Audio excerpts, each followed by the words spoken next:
এই আয়াত থেকে খলিফার ফাংশন বুঝতে পারলেন? খলিফার ফাংশন কি? আপনি যা ইচ্ছা তাই ফয়সালা করবেন, নিজের মন গড়া যা ইচ্ছা রচনা করবেন। ফাহকুম বাইনান নাসি বিল হক, মানুষের মধ্যে হকের মানদণ্ডে বিচার ফয়সালা করুন। হকটা কি জিনিস? আমার দর্শন হক, আমার ফিলোসফি হক, আমার যুক্তি, আমার বিজ্ঞান, এগুলোই হকের মানদণ্ড। হকের মানদণ্ড কি? কোথায় উত্তর আছে? কোরআনেই উত্তর আছে। কোন সূরা? সূরা কাহফ। কত নম্বর আয়াত? আয়াত নম্বর 29। আল্লাহ পাক বলছেন ওয়াকুলিল হাক্কু মির রাব্বিকুম, হক সেটাই যা তোমার রবের পক্ষ থেকে নাজিল। কথা কি ক্লিয়ার? হক কি জিনিস? যা তোমার রবের পক্ষ থেকে নাজিল হয়। ফামান শাআ ফালইউমিন, যার ইচ্ছা হয় সে স্বীকার করুক। ওয়ামান শাআ ফালইয়াকফুর, যার ইচ্ছা হয় সে অস্বীকার করুক। ইন্না আ'তাদনা লিযালিমিনা নারান, অস্বীকারী জালেমদের জন্য আমি আগুন প্রস্তুত করে রেখেছি। তো এখানে আপনি হকের সংজ্ঞা পেলেন এবং হকের মানদণ্ডে বিচার ফয়সালা করলে পরে খলিফা হয়। যদি আল্লাহ পাকের হকের মানদণ্ডে কেউ ফয়সালা না করে সে আল্লাহর খলিফা নয়, সে শয়তানের খলিফা। কথা কি ক্লিয়ার? আচ্ছা, এখন যদি আপনি বাধ্য হন কোনো ক্ষেত্রে সেটা আলাদা বিষয়, বাধ্য হয়েছেন সেটা আলাদা বিষয়, কিন্তু আকীদা স্পষ্ট থাকতে হবে যে আল্লাহ রাব্বুল আলামিনের বিধান চূড়ান্ত, এর উপর কোনো বিধান। এখন আপনি আদম এবং দাউদ আলাইহিস সালামের মধ্যে একটা সম্পর্ক বুঝতে পারলেন।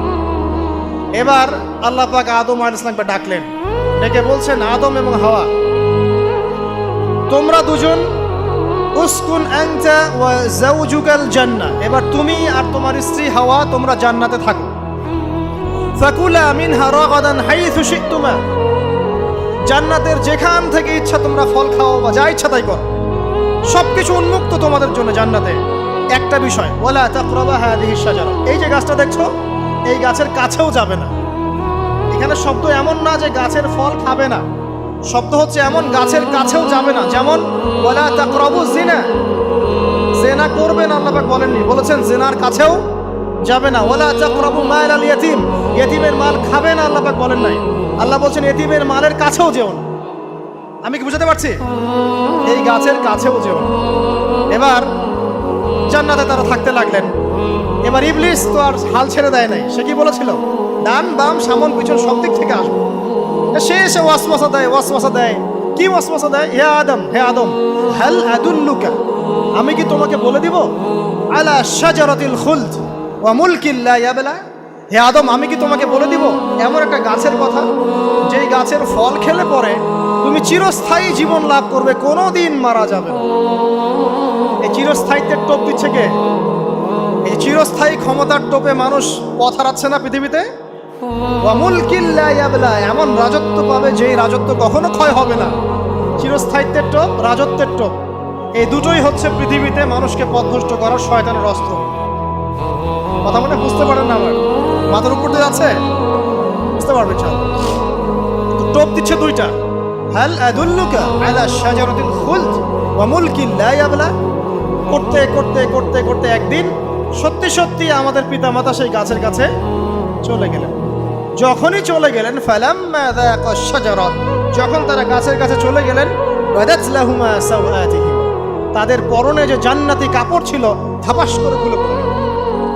ইন্না লিল্লাহি ওয়া ইন্না ইলাইহি রাজিউন, আমাদের পিতামাতাকে পুরো মহাবিশ্বে ফেরেশতাদের সামনে জান্নাতে নগ্ন করে দিল ইবলিস। আমি মনে বুঝাতে ব্যর্থ হচ্ছি, আমাদের পিতামাতাকে জান্নাতে ফেরেশতাদের সামনে, সবার সামনে নগ্ন করে কাপড় খুলে ফেললো কে? ইবলিস। তো এখন যে কাপড় খোলার সংস্কৃতি চলছে, কারা এরা? ওরা জিন শয়তান, এগুলো মানুষ শয়তান। শয়তান দুই প্রকার, মিনাল জিন্নাতি ওয়ান নাস, জিন শয়তান আর মানুষ শয়তান। ওই জিন শয়তান এদেরকে ওয়াসওয়াসা দিয়ে দিয়ে নগ্ন করেছে, এরা এখন নগ্নতার আন্দোলন শুরু করেছে এবং আমি জানি কয়দিন পর এটা বিকিনি পরেও ঘুরবে। অবাক হচ্ছেন? কিয়ামতের আলামতের মধ্যে অন্যতম হচ্ছে মানুষ রাস্তার ধারে ধারে জেনা করবে, রাস্তার মোড়ে মোড়ে জেনা হবে। তখনকার সবচেয়ে ভালো মানুষ হবে সেই ব্যক্তি যে গিয়ে বলবে, বাবা তোমরা জেনা করছো, এই দেয়ালের পিছনে গিয়ে করতে পারলো না, সে হবে সবচেয়ে ভালো মানুষ। এই যে কাপড় খোলার সংস্কৃতি শুরু হয়েছে, এটা কার সংস্কৃতি? বাদাত লাহুমা সাওআতিহিমা। আল্লাহ পাক আরো বলছেন, ইয়া বানি আদম, হে আদম সন্তান, লা ইয়াফতিনান্নাকুমুশ শাইতান, শয়তান যেন তোমাদেরকে ফিতনায় ফেলতে না পারে। কামা আখরাজা আবাওয়াইকুম মিনাল জান্নাহ, ঠিক যেভাবে শয়তান তোমাদের পিতা মাতাকে জান্নাত থেকে বের করে দিয়েছিল, আর কি করেছিল? কামা আখরাজা আবাওয়াইকুম মিনাল জান্নাহ ইয়ানজিউ আনহুমা লিবাসাহুমা, শয়তান তোমাদের পিতা মাতার লেবাস পোশাক খুলে ফেলেছিল, ঠিক এভাবেই যেন পৃথিবীতে শয়তান তোমাদেরকে ফিতনায় ফেলতে না পারে। আল্লাহ পাক সতর্ক করছেন। এখন কি বুঝতে পারছেন এই নগ্নতার যে 6 লাভ? নগ্নতা, অশ্লীলতা, পর্নোগ্রাফি, বেহায়াপনা, ফ্রি মিক্সিং, নারীদেরকে নগ্ন করে রাস্তায় বের করে নিয়ে আসা, এগুলো কার এজেন্ডা? শয়তানের এজেন্ডা। এর উপর কোনো কথা নাই, কারণ কোরআনের উপর কোনো সত্য নাই। এগুলোর উপরে কোনো কথা হবে না, বিকজ কোরআনের উপর কোনো সত্য নাই। আছে? নাই। কোরআনে আল্লাহ পাক বলেছেন যে শয়তান ফিতনায় ফেলেছিল, ইয়ানজিউ আনহুমা লিবাসাহুমা, শয়তান তোমাদের পিতামাতার লেবাস খুলে ফেলে দিয়েছিল। ওয়াতাফিকা ইয়াখতিফানি আলাইহিমা মিন ওয়ারাকিল জান্নাহ, তখন আমাদের পিতামাতা জান্নাতের গাছের যে এই যে পাতাগুলো আছে এগুলো ছিঁড়ে ছিঁড়ে লজ্জাস্থান ঢাকতে লাগলেন। ইন্নালিল্লাহ। আমাদের পিতামাতার কি দুর্দশা হয়েছিল, আমাদের পিতামাতার কি দুর্দশা, কি লজ্জা হয়েছিল তখন। চিন্তা করে দেখেন, শয়তান কাপড় খুলে ফেলে দিয়েছে। আর আমাদের পিতামাতা, আমাদের মা, আমাদের বাবা জান্নাতের এই যে পাতাগুলো ছিঁড়ে ছিঁড়ে গায়ের লজ্জাস্থান ঢাকা শুরু করেছেন। কি পরিমাণ লজ্জা চিন্তা করেন। আপনাকে যদি এখানে কেউ নগ্ন করে ফেলে এবং আপনি যদি না চান বিষয়টা, সবাই জোর করে আপনার কাপড় খুলে ফেলে, আপনার কেমন লাগবে? কেমন লাগবে? এই ঘটনা ঘটেছে মহাবিশ্বে, শয়তান ঘটিয়েছে। এরপর আল্লাহ পাক ডাকলেন, ডেকে বলছেন, ইয়া আদম, হে আদম, আলাম আনহাকুমা আন তিলকুমা শাজারা, হে আদম, আমি কি তোমাদেরকে দুজনকে নিষেধ করি নাই যে গাছের কাছে যাবে না? আমি কি তোমাদের দুইজনকে নিষেধ করি নাই যে তোমরা গাছের কাছে যাবে না? তখন আদম আলাইহিস সালাম বুঝতে পারলেন যে তারা একটা বড় ভুল করে ফেলেছে। তারপর আল্লাহ রাব্বুল আলামিন দয়া পরবশ হয়ে আদম এবং হাওয়া আলাইহিস সালামকে কালিমা শিক্ষা দিলেন, তওবার কালিমা, যেই কালিমা দিয়ে তারা তওবা করতে পারেন। সেই কালিমা হচ্ছে রব্বানা যালামনা আনফুসানা ওয়া ইল্লাম তাগফির লানা ওয়া তারহামনা লানাকুনান্না মিনাল খাসিরিন। এই দোয়া শিখে নিয়ে আদম এবং হাওয়া আলাইহিস সালাম তওবা করলেন। আল্লাহ পাক তাদের তওবা কবুল করে মাফ করে দিলেন। কিন্তু জান্নাতে আর থাকা হলো না। আল্লাহ পাক বলেন, কুল নাহবিতু মিনহা জামিআ, এবার তোমরা সবাই মিলে এখন পৃথিবীতে নেমে যাও। আল্লাহ মাফ করে দিলেন, কিন্তু তোমরা এখন পৃথিবীতে নেমে যাও, জান্নাতে আর থাকা হবে না। খেয়াল করে দেখেন, ইবলিসও আল্লাহর আদেশ মানে নাই। আল্লাহ বলেছেন সিজদা করো, ইবলিস কিন্তু করে নাই। আবার আমাদের পিতা আদম আলাইহিস সালামকে আল্লাহ পাক বলেছেন গাছের কাছে যেও না, তারা চলে গেছেন। দুটোই কি অবাধ্যতা নয়? তাহলে ইবলিসকে চিরস্থায়ী জাহান্নামী করা হলো, আদম সন্তানকে কেন করা হলো না? উত্তর, আদম সন্তান আদম আলাইহিস সালাম তওবা করে ফিরে এসেছে, ইবলিস আসে নাই। তাই আমাদের দ্বারা পদে পদে ভুল হবেই, তওবা করে ফিরে আসলেই গুনাহ মাফ ইনশাআল্লাহ। আর যদি ইবলিসের মতো গুনার উপর গুনাহ করতেই থাকেন আর বলেন যে আমি ঠিক কাজ করছি, তাহলে ইনশাআল্লাহ ওই যে জাহান্নাম অপেক্ষা করছে। ইবলিসকে আল্লাহ পাক বললেন যে তুমি এবং তোমার অনুসারী যারাই থাকবে সবাইকে দিয়ে লাআমলাআন্না জাহান্নামা মিনকুম আজমাইন, তোমাদের সবাইকে দিয়ে আমি জাহান্নাম পরিপূর্ণ করব। নাউযুবিল্লাহ। এবার সবাই পৃথিবীতে নেমে আসলো। পৃথিবীতে এসেই কি আল্লাহ পাক ছেড়ে দিলেন? না। আল্লাহ রাব্বুল আলামিন বলছেন, কুল নাহবিতু মিনহা জামিআ, তোমরা পৃথিবীতে নেমে যাও। ফাইম্মা ইয়াতিয়ান্নাকুম মিন্নি হুদান, দুনিয়াতে যাচ্ছ যাও, তবে মনে রেখো যে আমার পক্ষ থেকে তোমাদের কাছে হেদায়েতের বাণী আসবে। আমার পক্ষ থেকে তোমাদের কাছে হেদায়েতের বাণী আসবে। ফামান তাবিআ হুদায়া ফালা খাউফুন আলাইহিম ওয়ালা হুম ইয়াহজানুন, যারা আমার হেদায়েতের বাণীগুলো মেনে চলবে তাদের কোনো ভয় নাই, কোনো দুশ্চিন্তাও নাই। ওয়াল্লাযীনা কাফারু ওয়া কাযযাবু বিআয়াতিনা, কিন্তু যারা আমার আয়াতকে কুফরি করবে, মিথ্যা প্রতিপন্ন করবে, ফাউলাইকা আসহাবুন নার, তারা হবে জাহান্নামের অধিবাসী। হুম ফিহা খালিদুন, তারা সেখানে চিরস্থায়ী।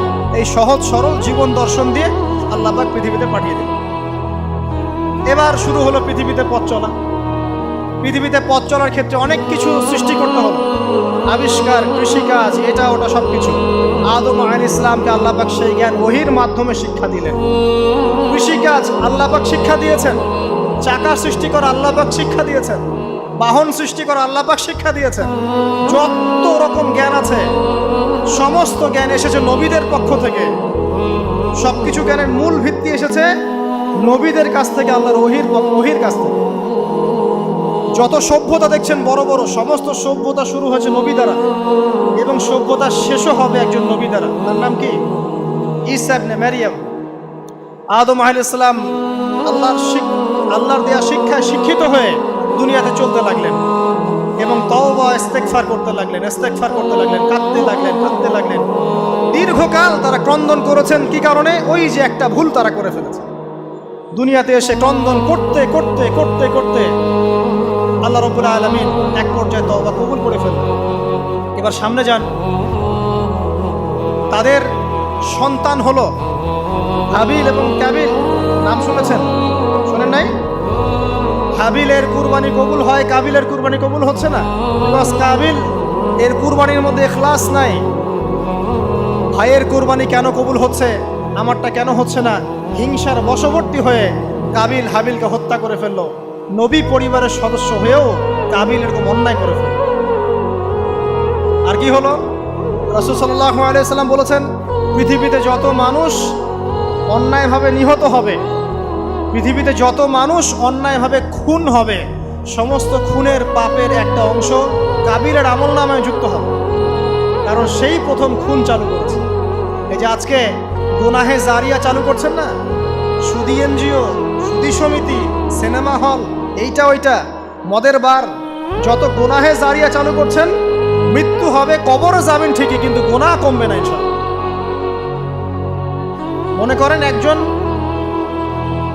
নগ্ন ছবিতে অভিনয় করেছে, ঠিক আছে, এখন নাই পৃথিবীতে, বা কেউ অশ্লীল গান বাজনা করে দুনিয়া থেকে বিদায় নিয়েছে, দুনিয়াতে তার গান এখনো বাজছে, সে কবরে শুয়ে শুয়েই সেই গুনাহগুলো পাচ্ছে।